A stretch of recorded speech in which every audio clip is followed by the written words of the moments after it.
First thing we need to do is change the menu links in the header file so that they point to the PHP files instead of the HTML files. So change all the file extensions to PHP instead of HTML.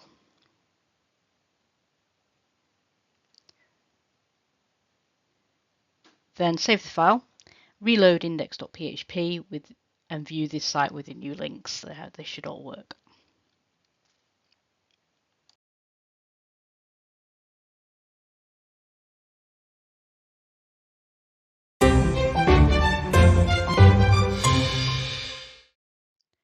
Menu.php contains the same code for the booking form. So we can remove all this code because we don't need it.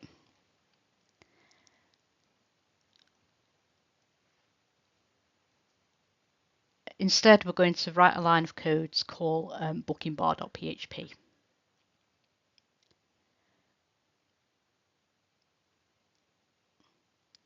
We need to save the file and then refresh the menu page to see the updated form.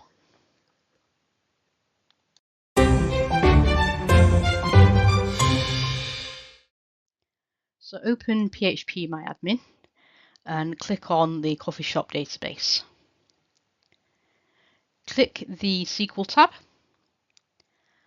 and the code to create the products table is in productstable.txt file. Copy that code and then paste it into the SQL box. Press the Go button and this creates a new table for the product data.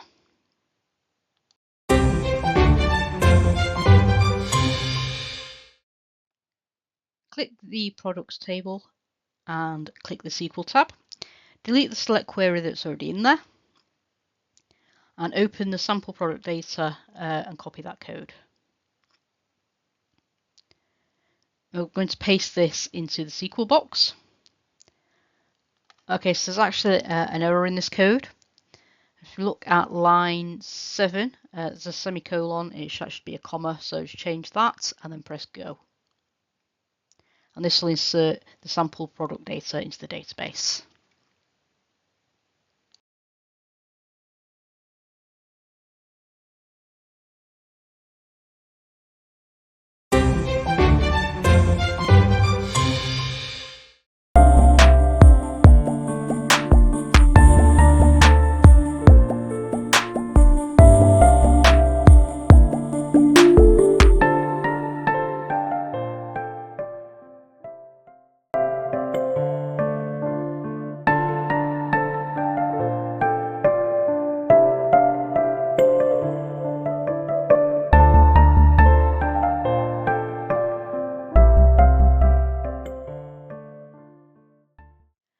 In menu.php, find the comment that says Coffee Menu tab.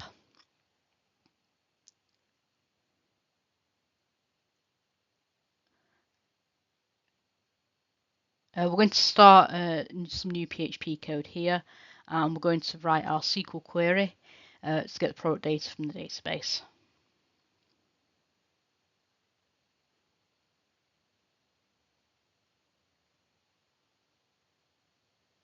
So we need to use a select query to select all fields from the products table, where the product type is shown as coffee. Then we need to write the code to run the query.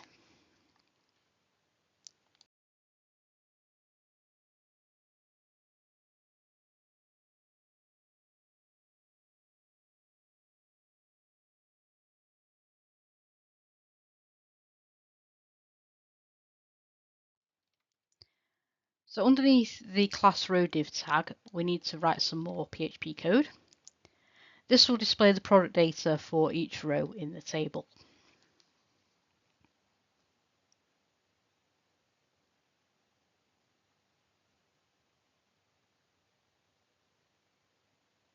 So if rows are found in the table, then the products will be displayed.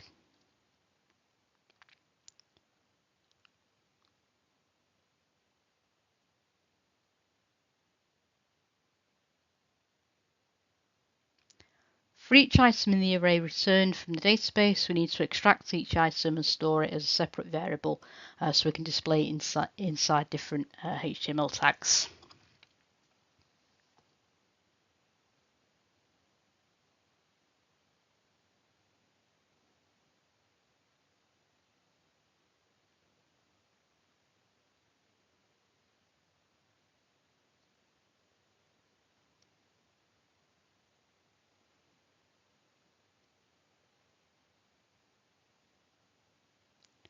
We need to declare variables like this for each data item we want to display on the page.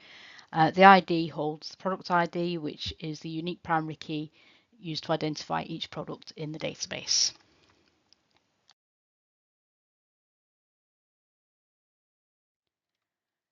So the product variable will hold the name of the product we want to display. This data comes from the name field in the database. Next, we need to store the data for description, price, and image.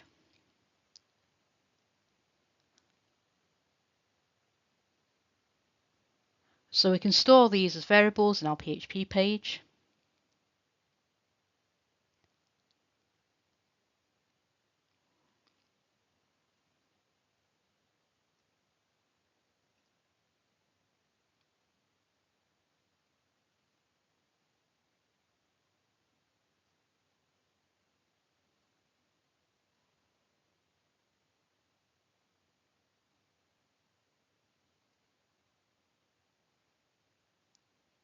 And finally, remove the closing brackets for the while loop and if statements, as we don't want to close these just yet.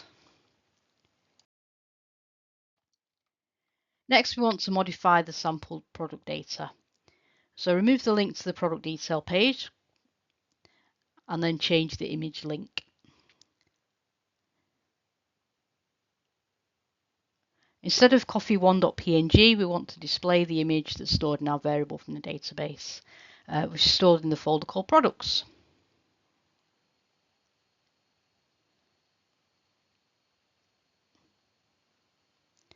This displays the image file stored in the image variable. It will be replaced with the file name in HTML. So replace the word cappuccino with a call to display the product name variable instead.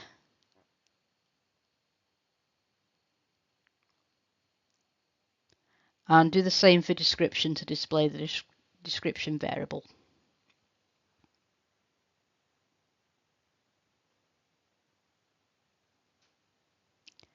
Also change the price, but keep the pound sign.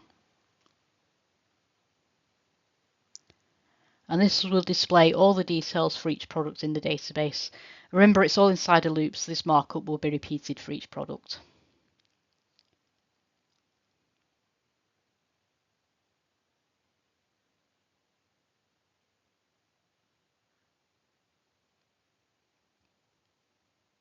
And finally, we need to close both the while loop and the if statements with curly brackets.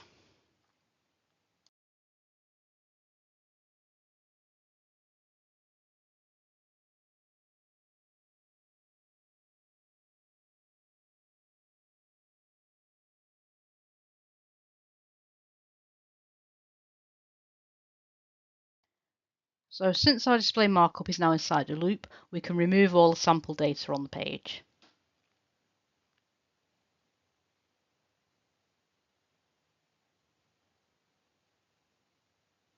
Just remember to leave two closing div tags and the comment at the end of the Products tab.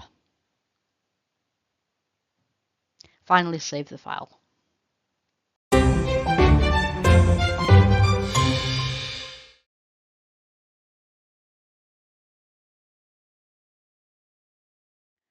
So this is an example of how to complete this test log. You need to take an iterative approach to development, which means after you write some code for a feature, you need to then test the feature. You need to record the results of your test like this. So the first test we want to run is to check that the coffee products can be displayed on the page from the database. Our test data is data uploaded to the products table earlier, and the expected outcome is what we expect to see on the page. So refresh the menu page, and here we can see the products from the database are displayed on the menu page as expected. The cart buttons are not aligned, but we'll fix this in a later version. Also, the cart buttons don't actually do anything yet. We're going to fix this next. We can record the outcome of our test in the test log. So the product's displayed as expected on the page, and we can write some notes about what our next step will be, which will be to add the functionality for the add to cart button. So when you click the add to cart button, it goes to the cart page.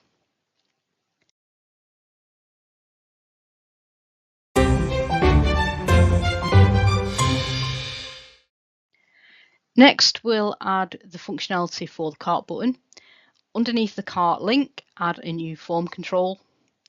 And this will take us to the cart page along with a variable called action, which will be passed in the URL. We need a hidden input type to pass the ID of the item we want to add to the cart.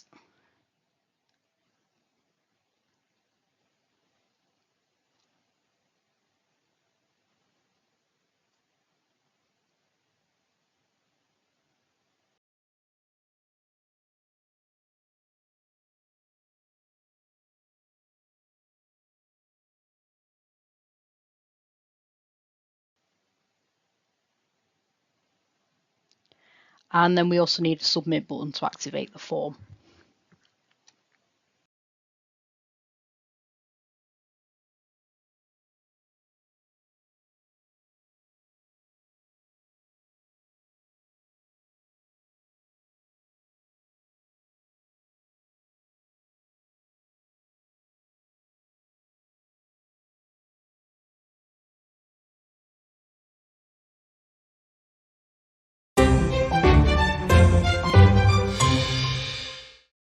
Now we can test this. Clicking the add to cart button will take us to the cart page now. So the cart page still contains sample data, and we're going to change this later on. So make sure you record all this in your test log. We're testing the add to cart button, and we just expect the link to take us to the cart page. It won't actually add the product to the cart just yet because we haven't written the code for this, so we can make a note of that in the comments section.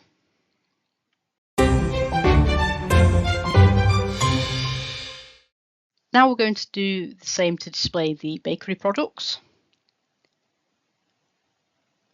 So we can copy the query from earlier, and then we're going to paste it down here under the bakery tab comment. Change all the coffee words to bakery to explain what this query is doing, and it will then fetch all the products that have been labelled with the type bakery from the database.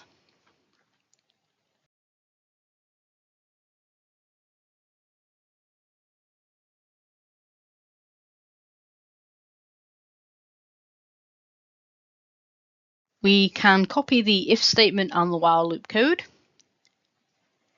and paste this underneath the div class row line. Again, change the coffee to bakery in the if statement and while loop, and also all the variable assignments.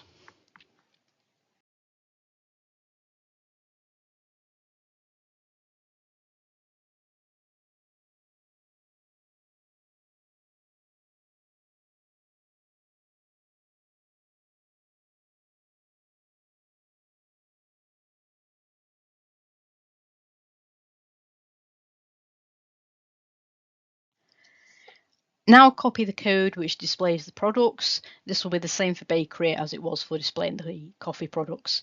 So make sure you copy the correct lines and paste it all in the right place further down the page.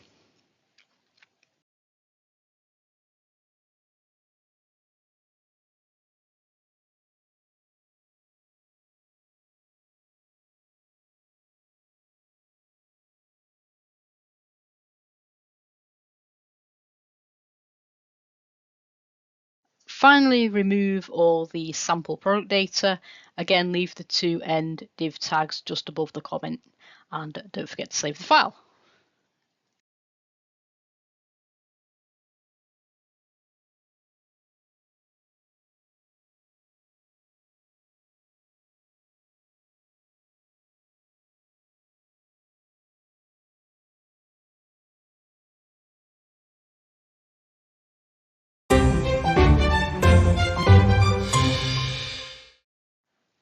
Now we have to do another test. We're going to test if the bakery products can be displayed when we click on the bakery tab on the menu page.